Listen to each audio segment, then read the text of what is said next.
Tangu mwanadamu alipozaliwa mpaka siku yake ya mwisho atakapokuwa katika hii dunia, ataendelea kupigana vita vya aina mbalimbali mpaka siku anavuta pumzi yake ya mwisho. Kuna baadhi ya nyakati ambazo mwanadamu anaweza kuingia katika vita vigumu, na huo ni wakati ambao ikiwa mwanadamu huyu anamwamini Mwenyezi Mungu, Mwenyezi Mungu huingilia kati na kuanza kumsaidia kupigana vita hiyo, na siku zote Mwenyezi Mungu akishaingilia kati vita yako, ushindi unakuwa upande wako.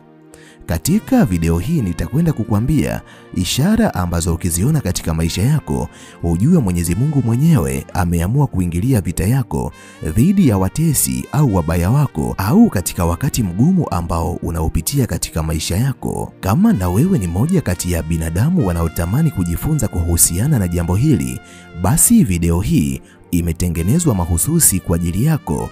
Ili uendelee kujifunza mambo mbalimbali kupitia video zetu, jiunge nasi kwa kusubscribe katika chaneli hii ya Fafanuo Media.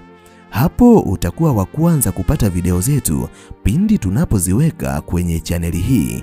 Hautajutia MB zako, kwani mara zote tunajitahidi kuwa bora zaidi ya jana. Asante, enjoy. Zifuatazo ni dalili ambazo ukiziona katika maisha yako, ujue Mungu mwenyewe ameingilia kati vita yako. Namba 1, unahisi amani isiyoweza kuelezeka katikati ya kiza. Kiza ni matatizo au nyakati ngumu ambazo huja katika maisha yetu. Kuna wakati mwanadamu hupita katika changamoto na hali ngumu ya maisha ambayo haelewi msaada wake utatoka wapi.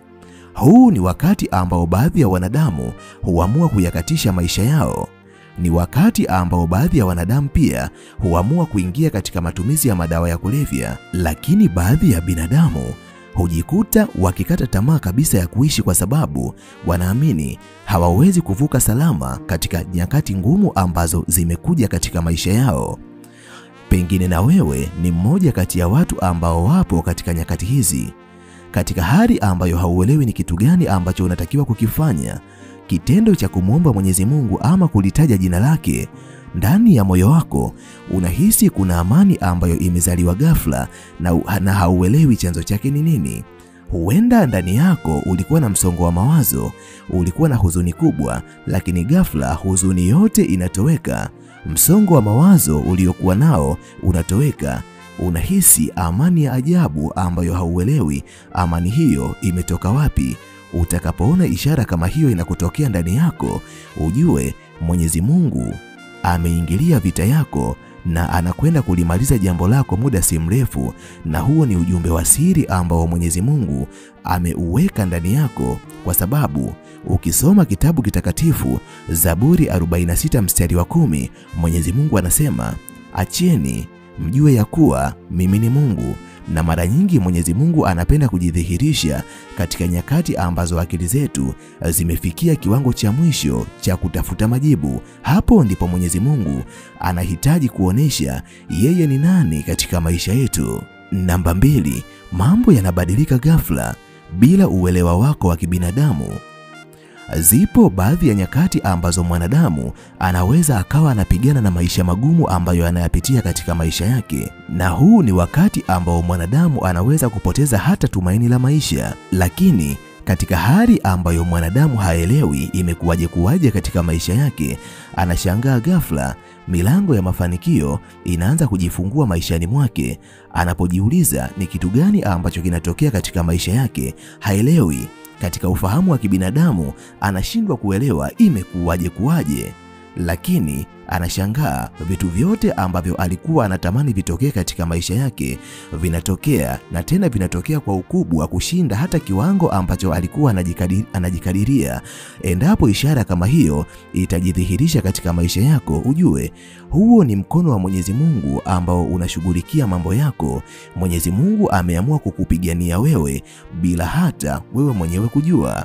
Ukisoma kitabu kitakatifu cha Biblia katika Kutoka 14 mstari wa 14, Mwenyezi Mungu anasema, Bwana atapigana kwa ajili yenu nanyi mtanyamaza kimya. Na ndiyo maana huu ni wakati ambao haujafanya chochote, haujazungumza chochote, lakini kwa sababu unamwamini Mwenyezi Mungu, Mwenyezi Mungu ameamua kuingilia kati vita ya maisha na ameamua kukufungulia milango ya mafanikio, na unajikuta mafanikio yanaanza kumiminika mithili ya mvua ambayo inanyesha jangwani.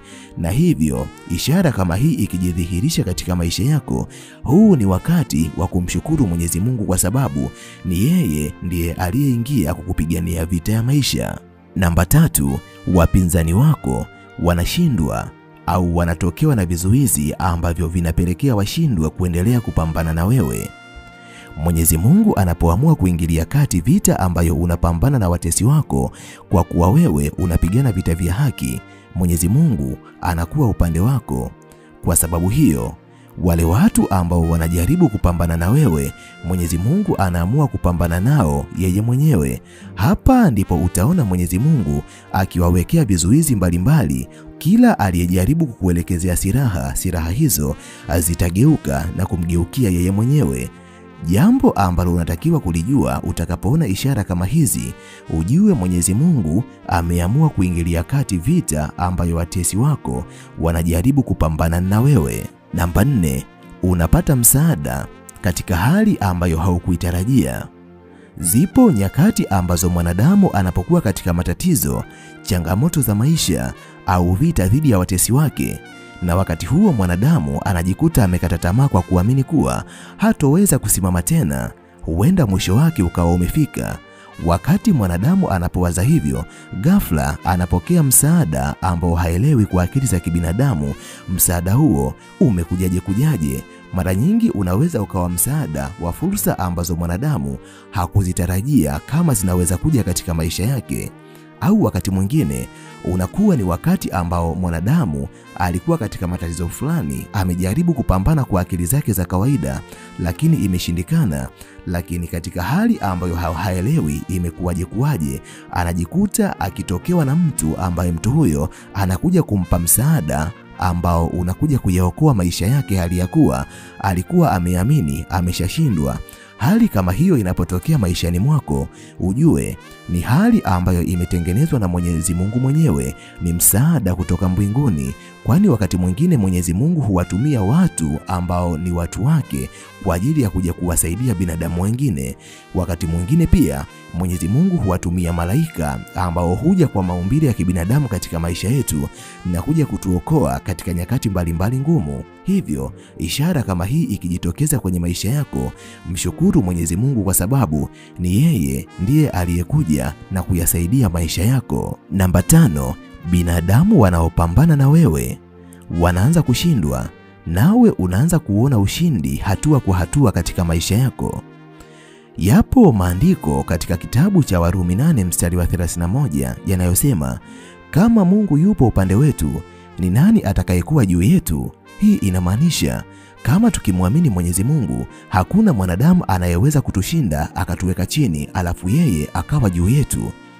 Zipo nyakati ambazo kuna watu mbalimbali wanaweza wakawa wanapambana na maisha yako, pamoja na kuwa wanadhani wao wana silaha kubwa kuliko wewe, lakini unashangaa wao wanaadhibiwa, yani wanapata maanguko ambayo hauelewi yanatokana na nini, na vita ambavyo wanapambana na wewe unajikuta unawashinda katika namna ambayo hauelewi umewashindaje, na unajikuta ukiwa juu yao. Ukiona ishara kama hiyo, ujue ni Mungu mwenyewe ameamua kuingilia vita, amekushindia kwa sababu yupo upande wako. Mimi kwa leo naomba niishie hapa, ninahitimisha nikiamini kuna jambo kubwa ambalo umejifunza kupitia video hii. Tukutane tena katika video ijayo, na nimalize kwa kusema nawapenda sana zaidi ya sana. Asante, bye.